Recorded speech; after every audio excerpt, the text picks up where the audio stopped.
So, today is September 30th, 2017. That may or may not mean much at all to any of you. It means a good deal to me.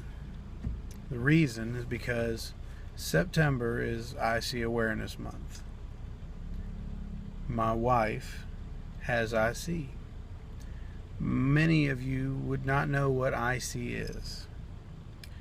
Basically, it's interstitial cystitis, which means that your bladder, the lining is not very durable, and you get sores and blood spots, and it's very painful. My wife has multiple chronic pain diseases,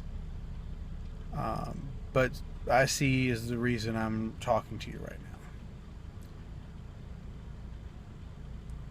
It's important that we understand people in pain need help. And I want to relate people in pain to something most of us can understand.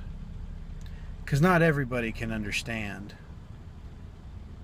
what it's like to live with a partner who has a chronic illness, maybe even a mental illness.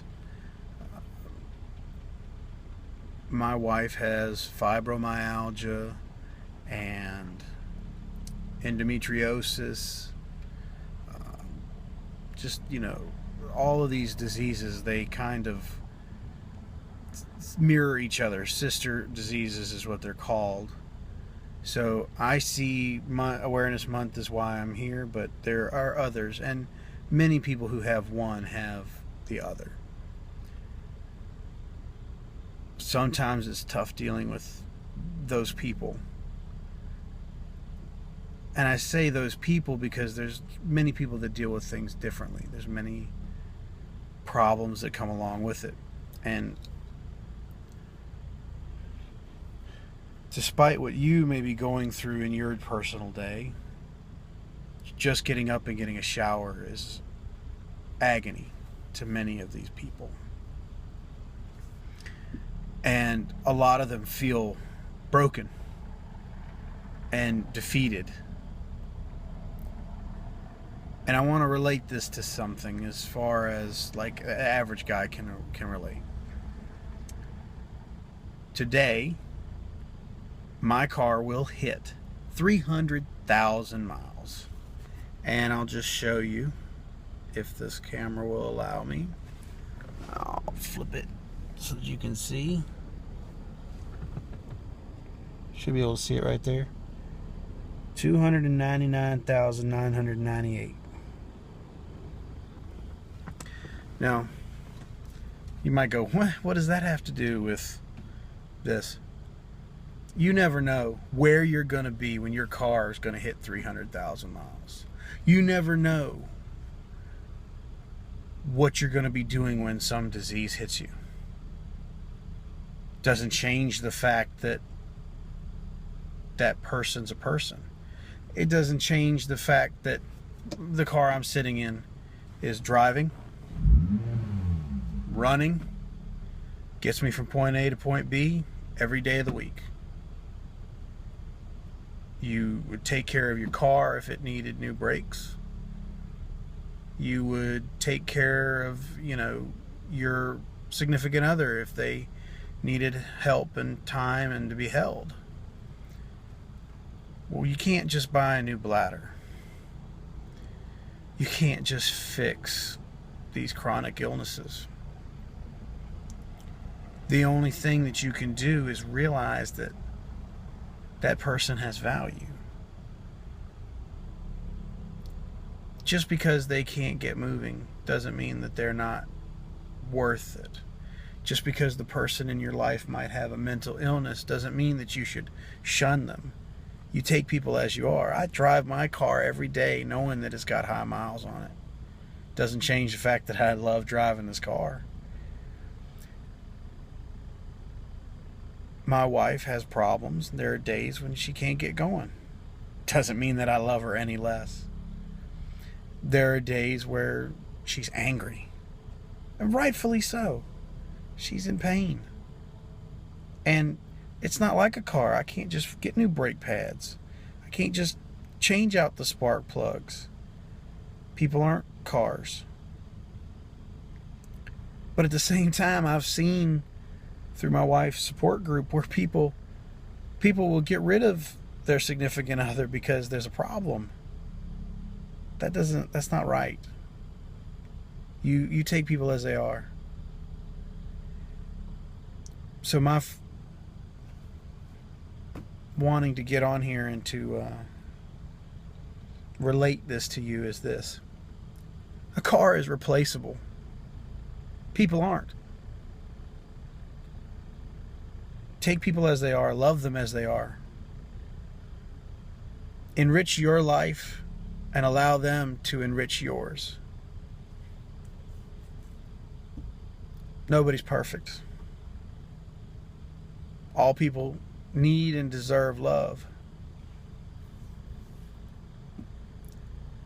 The sooner we all love each other and try to understand where we all come from. And I'm not just talking about like spiritually or heritage, there's a lot of mess around. As soon as we can relate, hey, you're in pain, I can understand. I have never had the same kind of day-to-day issues my wife does, but I have back pain. I can relate. Many of us have never had a chronic pain disease or had something that lasts for a long time, and we can't even begin to fathom that this is for the rest of their lives. It's not going to get better. It's just managing it. It's just trying to get through your day-to-day. But the sooner we can realize that we're people, they're people, they are the way they are because all of life's experiences have made them who they are. And the sooner we accept them for who and what they are, the better we get to know ourselves and the better that we will feel, the better they will feel. And I truly believe that in and of itself is the real meaning of life, liberty, and the pursuit of happiness. It's all those things that are so touching. Be with people. Enjoy people. Love people. Take care of one another. Understand one another. And don't try to take on the whole world. I see this all the time in my wife's support group, and everybody, they get a moment of relief and they go, I gotta seize the world.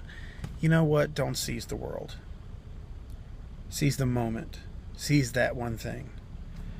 Take your break.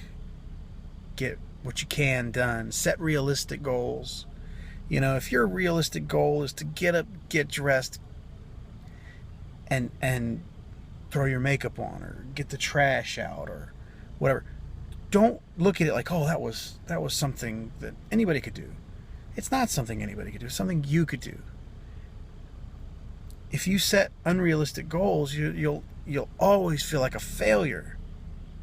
And I see with these ladies in my wife's group, and even with the gentlemen, there's a few, they set unrealistic goals. There are days I'm happy I got to work and made it home.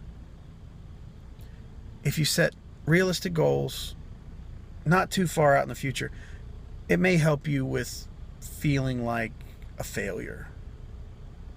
And that's the only bit of advice I can give the IC people, is that Don't listen to everybody else. Oh, what did you do today? Well, I got dressed and I cooked for my family. That's it? No, that's tremendous. Don't overlook the little things. The little things are so important. They'll always be important. You know, you may not remember each dinner you sat down with your family, but you'll remember that you did. You may not remember the day your car makes it to 300,000 or where you were. But that doesn't mean that any of the miles before 300,000 were less important. Every one of them got me somewhere. It got me to work. It got me to a friend. It got me to my kids. It got me to my vacation. So, best thing I can tell you is set realistic goals. My car's going to hit 300,000 tonight.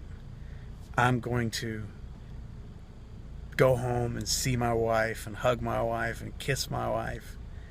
And that doesn't seem like a goal to many people, but I got a wonderful wife. I got wonderful kids.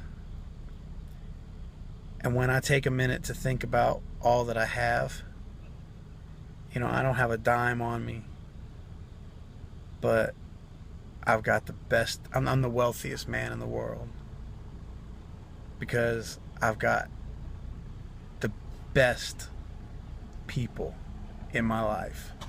I want to take care of them as they take care of me. So to all of you, God bless. I love you all. Have a great night.